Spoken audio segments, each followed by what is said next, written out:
À l'image de Dieu, il les créa, hommes et femmes. Alors, si nous sommes créés à l'image de Dieu, d'où viennent ces cœurs-là, dont je viens de dire qu'à cause de certaines circonstances, le cœur devient mauvais? Je prends une autre parole, c'est-à-dire dans Genèse chapitre 8, le verset 21 qui dit, l'Éternel Dieu dit, « Je ne maudirai plus la terre à cause de l'homme, car les pensées de l'homme sont mauvaises dès la tendre enfance. » Donc le cœur de l'homme, par expérience, vous verrez même dans le petit enfant qu'il est en train déjà de dérouter. Mais il y a une autre parole dans le Nouveau Testament, ça c'est l'apôtre Paul qui dit au chapitre 7, le verset 15, qu'est-ce qu'il dit? « Je ne sais pas ce que je fais. Le bien que je veux, je ne le fais pas.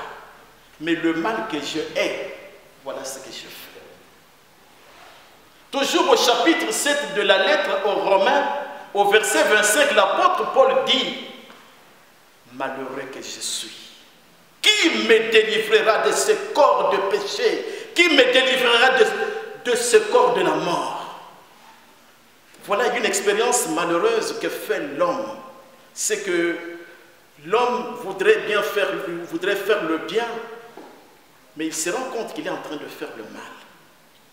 Il se rend compte qu'il vit avec des personnes que nous pouvons appeler, n'est-ce pas, des épines, au lieu d'être des fleurs. Il se rend compte, au lieu de marcher dans la terre ferme, lui est en train de patauger dans la boue. Il se rend compte que là où il avait sémé, il croyait avoir sémé dans la terre fertile qui porterait des fruits plus tard, mais il avait plutôt sémé dans le désert. C'est bien bon. Et le baptême dans tout cela? La question est toujours là. On comprend bien, n'est-ce pas, la parabole, mais le baptême, quel est le rapport entre tout ceci ainsi que le baptême? Le baptême n'est pas un rite magique. Ce n'est pas de la magie. Puisque celui qui fait de la magie ou celui qui est dans une science ésotérique, il peut faire des incantations, vous dire voilà le livre, il va devenir par exemple, je ne sais pas moi, un téléphone. Mais le baptême n'est pas un rite magique. Le baptême n'abolit pas le mal. Le baptême ne supprime pas l'influence du mal sur quelqu'un. Il ne supprime pas l'influence du mal sur la personne. Non. L'apôtre Pierre pouvait nous dire que l'eau que nous utilisons dans le baptême, il ne purifie pas la chair des souillures. Non, mais le baptême en soi, c'est l'engagement d'une bonne conscience envers Dieu. C'est l'engagement. C'est la raison pour laquelle, dans une église comme l'UEPC, c'est une personne adulte qui passe par les eaux de baptême. Donc la personne est consciente de l'acte qu'elle pose. La personne est consciente de ce qu'elle fait. C'est pourquoi tout à l'heure, ce que Tape a été en train de faire, c'était tout un serment. C'était tout un serment. Vous allez vous demander, mais pourquoi l'apôtre Paul dit-il dans la première lettre aux Corinthiens, au chapitre 11, que celui qui mange et boit le corps du Christ boit sa propre condamnation s'il n'a pas de discernement. Et c'est pourquoi quelques-uns sont morts, c'est pourquoi d'autres sont infirmes. Il s'agit de tous les hommes et de toutes les femmes qui font le serment que vous avez entendu dans la bouche de Tape ce matin. Je crois en Dieu, je l'accepte, je jure fidélité à sa parole. Lui aussi prend acte. Et c'est nous qui prenons acte en ce moment-là. Tu l'as dit. Maintenant que tu marches en déphasage de ce que tu as dit, avant de passer à la Sainte Seine, examine-toi. Examine-toi.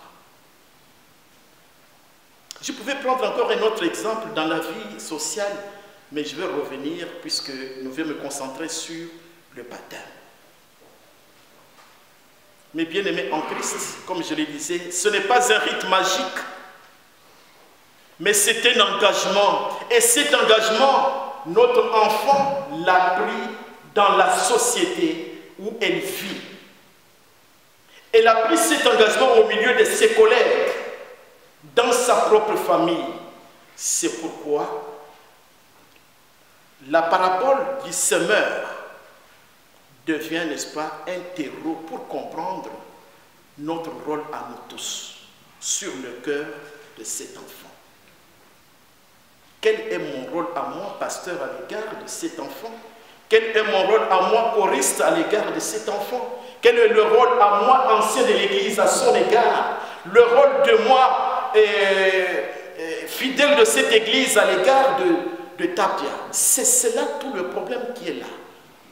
Le Seigneur nous appelle ici à être des hommes et des femmes qui font que son cœur soit un cœur rempli du Saint-Esprit.